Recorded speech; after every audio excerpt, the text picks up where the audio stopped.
今回は三つ編みと裏編みの作り方をご紹介します。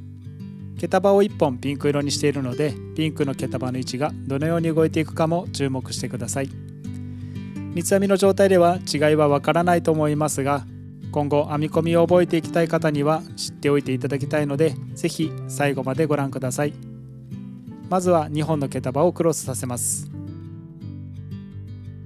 ピンクの毛束を2本の毛束の間に入れます。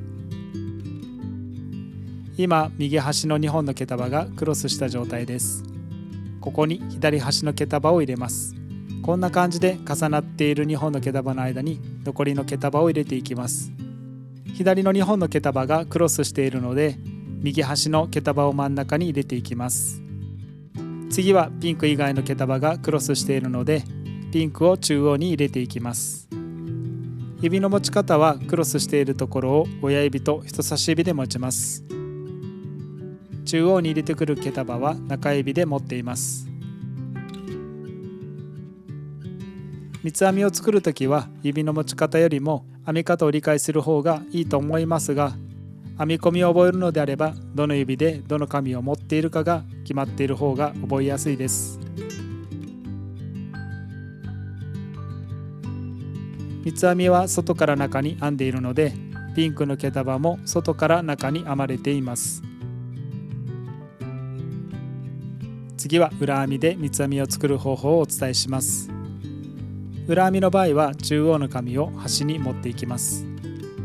今、中央の紙を左側に持っていったので、次は中央の紙を右側に持っていきます。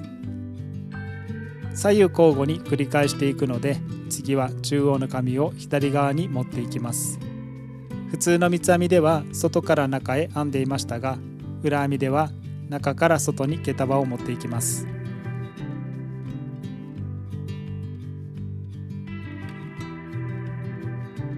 指の持ち方はクロスしたところを親指と人差し指で押さえて、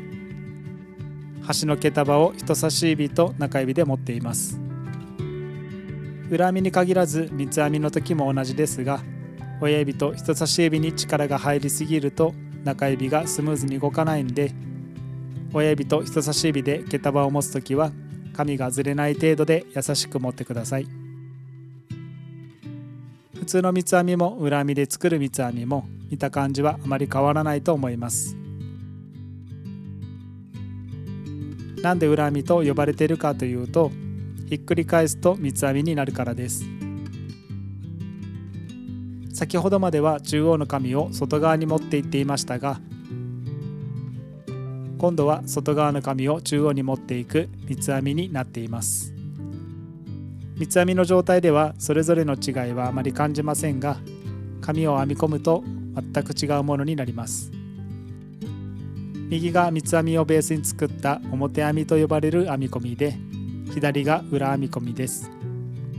表編みは落ち着いた雰囲気の編み込みで、裏編みは動きのあるスタイルに適しています。両方の編み方を知っていると作れるスタイルの幅が広がるので、ぜひ覚えてみてください。